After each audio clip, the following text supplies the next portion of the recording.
ভালো করে ব্রাশ করছিস? হ্যাঁ, এটা আমার বাবাই সকাল সকাল হাজির হয়ে গেছে। সবাইকে বলি গুড মর্নিং। সবাই তো বাজারে সবজি খান, আমি সকাল সকাল সবজি তুলে নিয়ে এসেছি। দেখুন এখানে যে কুমড়ো ফুল বাড়ির সব, সেটা কলমি শাক কয়েকটা তুলে এনেছে পিসিমণি, পিসি শাশুড়ি।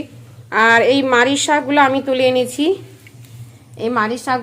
এনেছি, কলমি শাক পিসিমণি মানে কম করে তুলে এনেছে, মানে মা ছেলে খাবো তো, তাই বেশি শাক নিয়ে এসে নষ্ট করবো কেন। টাটকা সবজির বেশি মশলাপাতি না দিলেও মানে ভালো লাগে খেতে।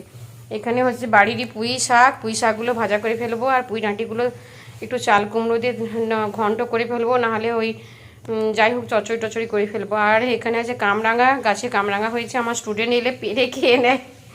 সকাল সকাল কি বলবো, এই জন্যই নিয়ে পালিয়ে এসেছি। এগুলো পেকে গেছে, চাটনি দারুণ লাগবে, বিলেতি সারা বছরই হয়ে থাকে, 12 মাসের গাছ। আর এখানে কি পাতা বলুন তো, সবচাইতে উপকারী একটা পাতা, সেটা হচ্ছে গাঁধালো পাতা। জানি না, কালো পায়খানা হলে, আন্ত্রিক হলে পরে, পেট খারাপ হলে খাওয়ায়।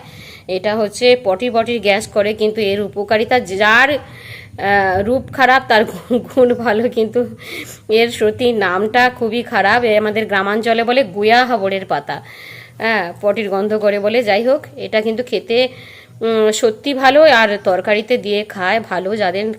যারা এখনও খাননি প্লিজ খাবেন, এটা আমার রিকোয়েস্ট থাকলো। মানে শরীর সত্যি ভালো রাখার জন্য বাড়িতে সবজি ফলানো দরকার আছে, কিন্তু পারি না। যাই হোক, এগুলো পিসিমণির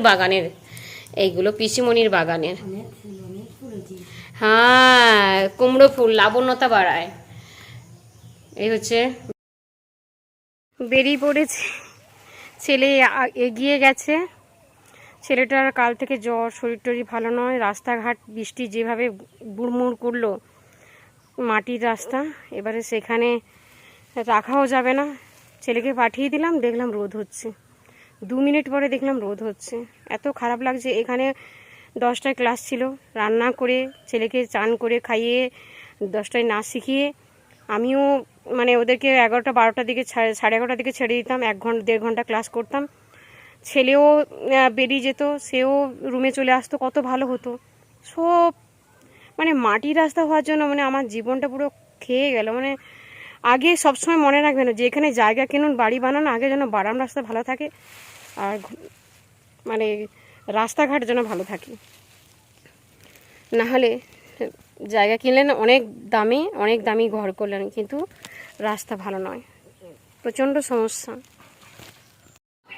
বন্ধুরা, এটা রবিবার ছিল, তা সব প্ল্যান নষ্ট হলো। রুমে চলে এলাম বাধ্য হয়ে, ঝুড়ি ভাজার প্যাকেট একটা নিয়ে এলাম।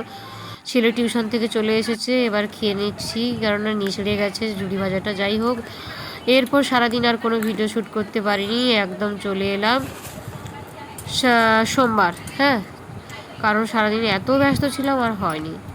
সোমবার নিরামিষ, শিবের বার বলে কথা, তাই এখানে আলু উচ্ছে ভাজা করেছি, একটু শাক, সব রকম শাক রয়েছে দিয়ে ভাজা করেছি। এখানে ভাতটা হচ্ছে, আর এখানে করেছি চাল কুমড়ো দিয়ে একটু পুঁই খাড়া দিয়েছি। পুঁই খাড়া আমার খেতে খুব ভালো লাগে, পুঁই ডাঁটি, এই জন্যই একটা চাল কুমড়ো দিয়ে একটু, আর ওই দিয়েছি, ওটা বরবটি বলে, চচ্চড়ি মতন করেছি। আর এখানে হচ্ছে একটু ডাল মতন করেছি। এই হচ্ছে আজকের সোমবারের রান্না বান্না।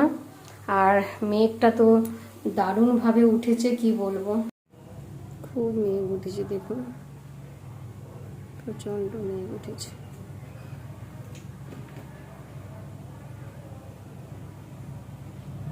ফুল গাছটাও খুব সুন্দর লাগছে দেখতে। আর এই আলোটা কোনোদিন বন্ধ হয় না, দপ দপ করে জ্বলছে, দেখুন। সোমবার ছিল, ছেলের ছুটি একটু ছিল, ছুটি না, ও জ্বর হয়েছে বলে ওই জন্য বাড়িতে ছিল। টিয়ারা আম টাম কাটলাম, কোনো ফলই খেলো না। শেষে আমি খাচ্ছি বসে বসে, দেখুন। তারপরে ওই বিকেলের দিকে গেলাম ওপরে দোতলাতে, তাদের ঘরে সেন্টারিং হচ্ছে। এরা আমার ঘরেও করেছিল, এই সমস্ত ছেলেরা। হ্যাঁ, দেখুন কত বড় একটা ঢালাই পড়বে, বেশ বড় ঢালাই পড়বে। আর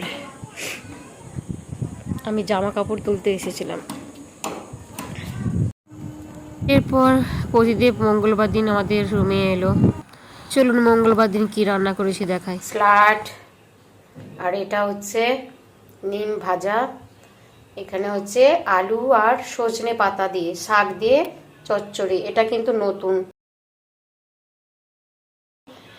ভালো লেগেছে বলে এখানে আছে 3 পিস মাংস, 2 পিস আলু ঝোল, আর আর এইখানে রয়েছে আলু ঝিঙ্গা দিয়ে পাতলা ঝোল, এটা আমার জন্য।